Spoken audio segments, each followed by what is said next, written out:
Hai guys, channel ini isinya spoiler dan alur cerita dari novel Cry or Better Yet Back. Buat kalian pecinta spoiler yang kepo sama novel ini dan gak sempat buat baca manualnya, kalian bisa nonton di sini. Jadi jangan lupa buat subscribe dan nyalain loncengnya. Oke, langsung aja. Kali ini aku bakal ceritain Cry or Better Yet Back Side Story 3. Side Story 3 dimulai dengan Layla yang naik sepedanya menuju hutan sendirian.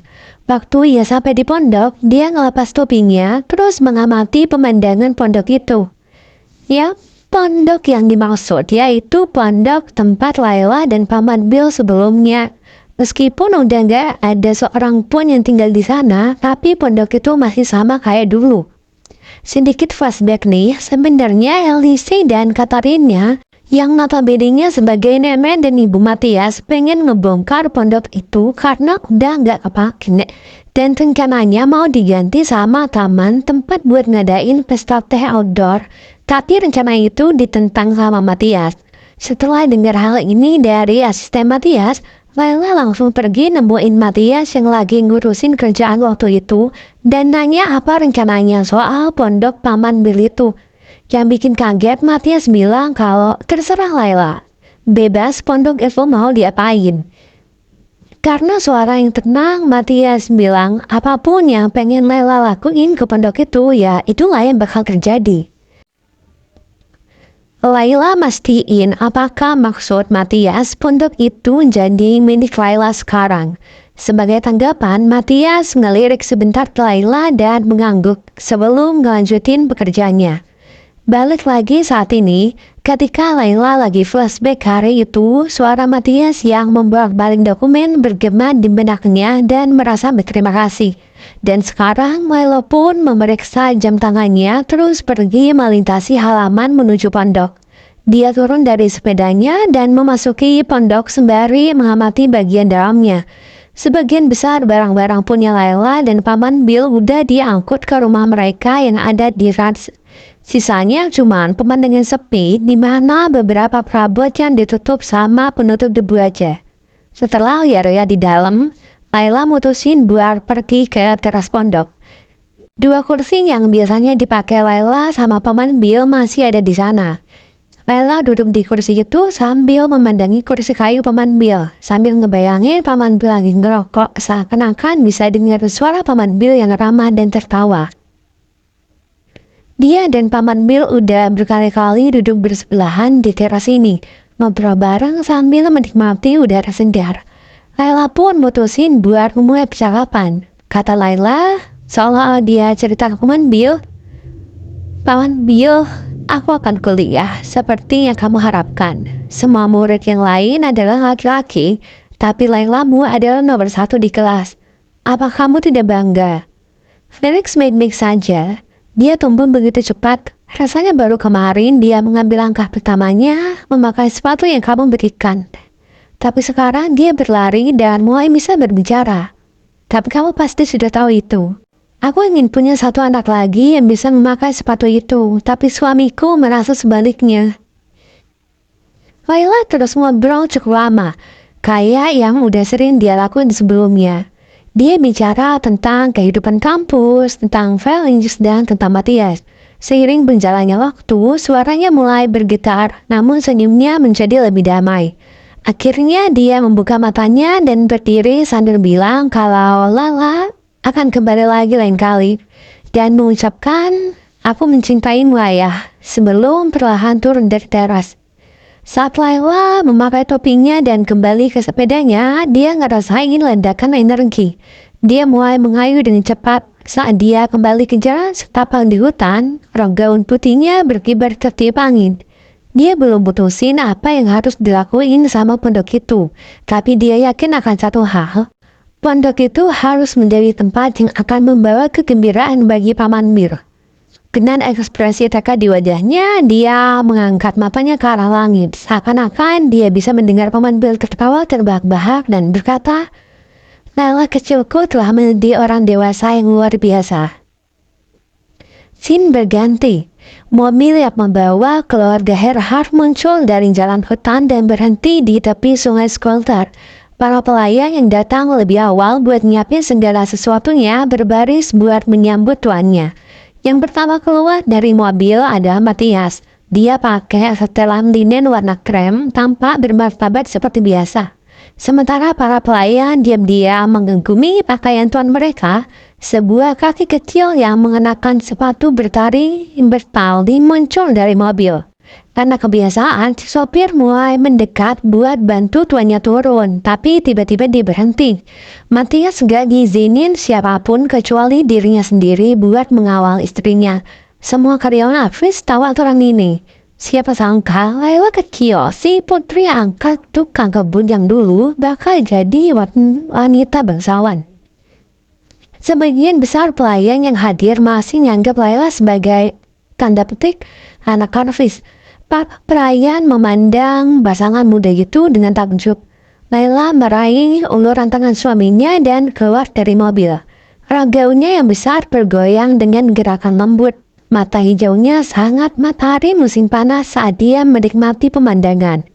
Wajah Matias yang tegas mulai melembut menanggapi seruan cerita istrinya, dan seluruh sikapnya tampak sedikit berubah menjadi lebih santai. Beberapa karyawan Arvis bertanya-tanya gitu kan, kira-kira apa yang berubah dari kepribadian Sang Duk. Dan mereka kini sadar kalau perubahan Matias itu sepenuhnya karena cintanya pada istrinya, Laila von Herhart. Dan hal itu bukannya jadi tanda kelemahan, malah bikin Matias tampak lebih kokoh dalam menjalani kehidupan bersama keluarga kecilnya. Matias dan Laila berjalan berdampingan diikuti sama pelayan di belakang. Sembari mendengarkan suara burung dan angin sepoi-sepoi, Laila memandang ke arah Matias yang berjalan lurus ke depan menyusuri jalan setapak. Dengan napas tertahan, Laila mengamati wajah Matias. Dan akhirnya Laila sadar bahwa meskipun Matias menghadap ke depan, tapi mata Matias itu menatap lurus ke arah Laila. Lalu Laila menunduk dan gak ngomong apa-apa. Di dalam hatinya, Matias sudah menepati janjinya. Meskipun beda sama apa yang dibayangin Laila, tapi Laila gak keberatan kok.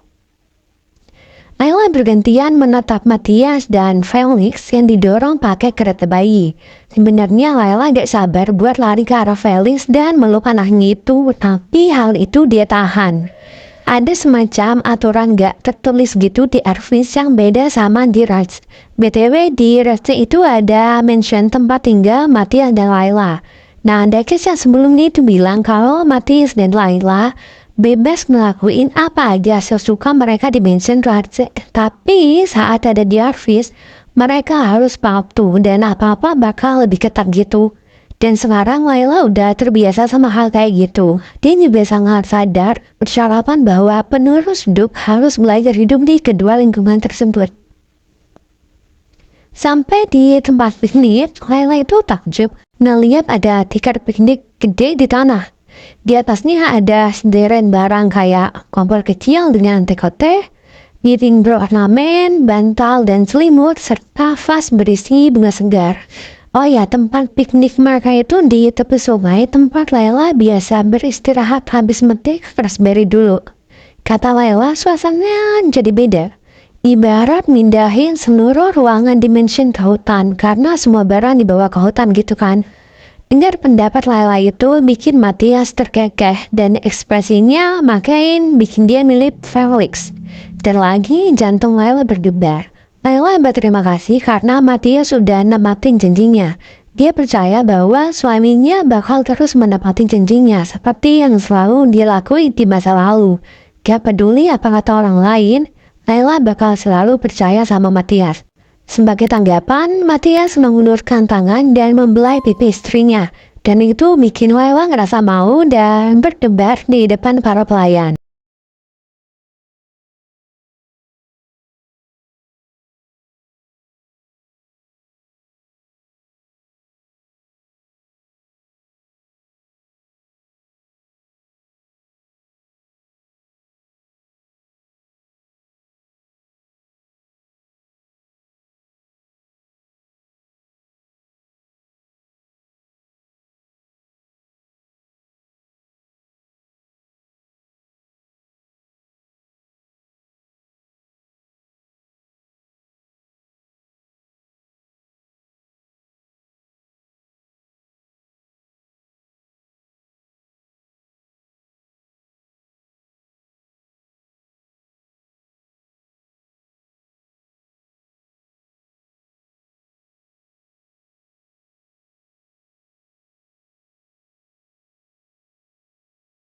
Singkat cerita, Matias dengan tenang nyuruh semua pelayan pergi, termasuk pengasuh Felix. Asisten Matias masih lagi tuh, beneran nih semua disuruh pergi gitu aja. Matias ngeyakinin asistennya buat minta mereka balik lagi jam 6 buat beres-beres habis piknik. Gak lupa dia juga berterima kasih karena persiapan pikniknya dilakuin dengan sempurna. Nah, asistennya yang ngerti makna tersirat di balik perintah Matias itu langsung menyetujui dan nyuruh semua pelayan pergi. Layla bingung ngeliat sekeliling udah kosong, tinggal mereka bertiga aja di sana. Meskipun ragu, dia nanya ke Matias, emang boleh mereka ditinggal tanpa pelayan satupun. Dia kebayang lagi sama aturan sebelumnya yang disampaikan sama nenek dan ibu Matias, kalau Arvis dan Francis itu berbeda. Matias cuma natap kosong ke arah Layla seolah dia gak ngerti pertanyaan Layla itu. Tapi akhirnya Layla ingat kalau Matias itu penguasa Arvis. Matias emang menghormati nenek sama ibunya, tapi hanya jika Matias pengen aja. Kalau gak pengen ya gak bakal dilakuin, contohnya ya kayak sekarang ini. Layla tahu lebih baik dari siapapun kalau ketika Matias mutusin buat ngelakuin sesuatu yang bertentangan sama keinginan nenek dan ibunya, gak ada yang bisa menghentikan Matias buat ngedapetin apa yang dia mau. Ada banyak hal yang pengen Layla bilang ke Matias, tapi dia gak tahu harus mulai dari mana. Dia nyoba nyairin suasana dengan ngobrol sama Felix.